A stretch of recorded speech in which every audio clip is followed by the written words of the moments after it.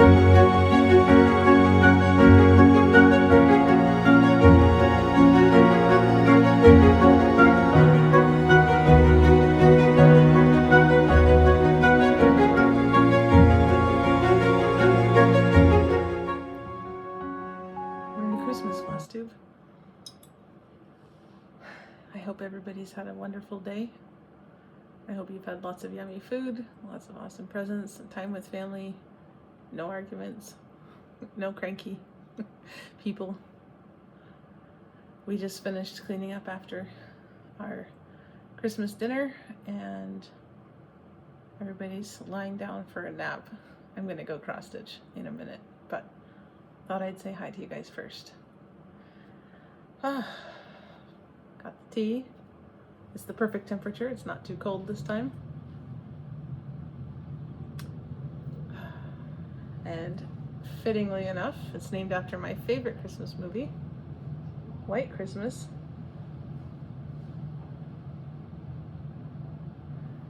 So it is a white tea, so it's a very light flavor. I think a lot of our Christmas teas tend to be heavy on spice or heavy on a lot of citrus or things like that. This one's very light. It has vanilla and almond flavor. Mostly what I get when I drink it is a very mellow tea with a slight hint of almond. It's very calming. And I tend to steep it once and then I save the tea bags, and once I have 3 of them, then I make another cup out of the 3, which seems to have just about as much flavor as so for the second steeping. So it seems to have about as much flavor as 1 bag for the first steeping. So, and I can kind of recycle them a little bit.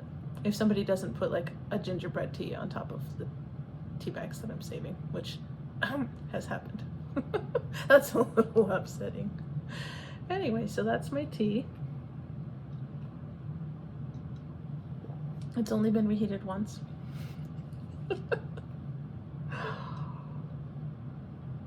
Oh. My treat today is not a sweet treat. It's actually our traditional, it's actually funny because it's both from Kent's family recipe and my family recipe. Although I have to admit I use my family recipe when I make them. Spinach balls. Okay. And again, they don't look like much. Let me angle it. You can see it a little better. Basically, they're a little, they're like a meatball, but they're not meat. So a stuffing ball, I guess. So it's basically stuffing in a ball shape, but with spinach. They're very, very good. Some people in my family put marinara sauce on them. We just eat them plain. It's not too bad if they get into the cranberry sauce on your plate too. It's pretty good. So I actually asked the caterer at my wedding to make them for our reception because she didn't have a lot of vegetarian options. We were having an hors d'oeuvres reception, and so we thought, well, everybody always likes those, so let's do that. And she actually asked if she could pay us for the recipe and keep it for other receptions. So there's a ad for them. I'll put a recipe for them down below in the box. So let's see, what else do we have? Book. This is a reprint of an old book that I got in our public library as a kid. Elizabeth Gooch is a semi-well-known writer from earlier as my students say, in the 19s. And her books are not, I wouldn't say anything super exciting happens, but they're really nice books, and I enjoy them. And even in this little short Christmas story, she's managed to get a lot of human interest in. So it's set, I don't know if it's Boston. I don't think it says. It's a harbor town in New England, though, clearly. And there's a little orphan girl who is believing that the 3 ships will come sailing into town and bring her family back to her, parts of them that have been wandering. And she's living with some very worried aunts who have never been married, and they don't know what to do with a child, and they're hoping that their brother will come home, but he hasn't come home for years and years. And So this is about how all their wishes come true at Christmas time. It is very cute. And I read it as a child and enjoyed it, although I didn't understand all of the, you know, more grown-up ideas in there. But it's perfectly good, fine for kids, but also for adults. It's a nice story. I enjoy it. So, and this, and you know, then when you read it, you have the song stuck in your head because they've sung it in this, they've sung the song in the story. All right. Speaking of singing, I know this is another piece of choir music. I also have a vocal solo, but this was the story behind this carol is actually funny, because they Peter Warlock and Bruce Blunt were in a contest, and they didn't think they were going to win, so they just kind of like didn't even show up to collect their prize, and then they found out they won. So it's a really nice carol. The harmonies are really interesting. It's not your usual sweet, cute little carol, but it's a really, really pretty carol, and it's gotten more popular in the last, I want to say, 10 years. So I'll put a link to a recording down below so you can hear it. It's very pretty. And you can see why it won a prize. Let's see. Okay, Handmade Ornament. I made this one.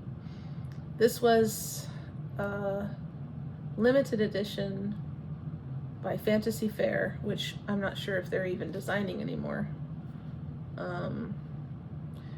And if, as you can see, it's called All Mine. And so this dragon is attached to this very sparkly ornament. And I made the cording to match the colors of the ornament.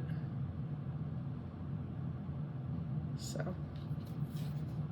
and last but not least, my want to someday Christmas stitch. Now I actually had 3.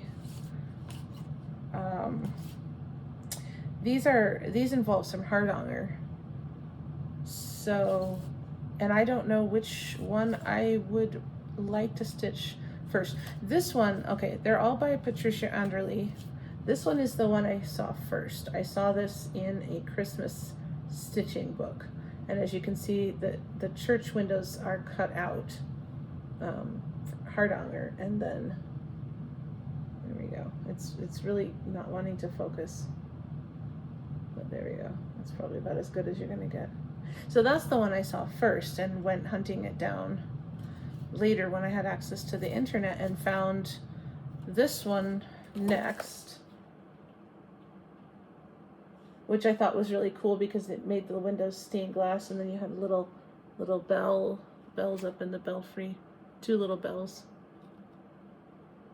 Oh, there, now it's focusing.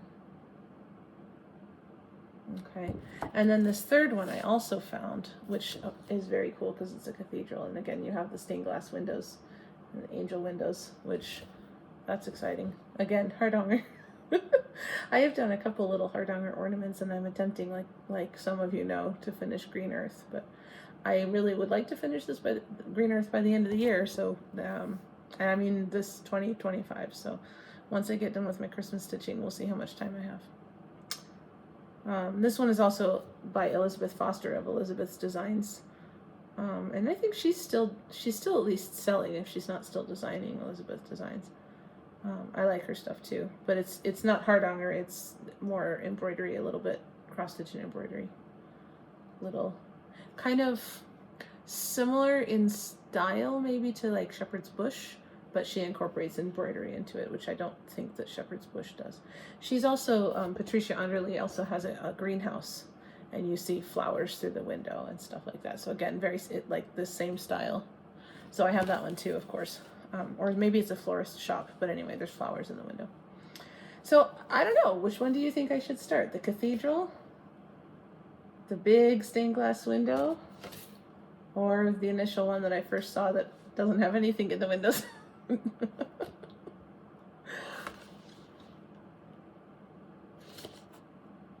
I mean, I could start them all, but I probably should do one at a time.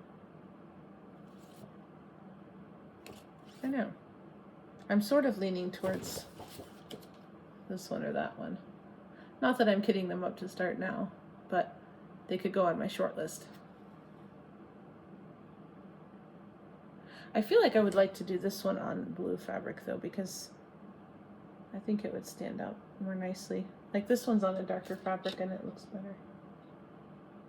That could look cool. This reminds me of the church in Bath, Maine. There's a church it's darker than this even. It's a brown church. They call it the chocolate church, and it's this shape. And it's dark, dark brown. They put on a lot of concerts there. Anyway, well, way to get distracted. I forgot to put a little video of some of my decorations yesterday, so I'll make sure you guys get a couple today.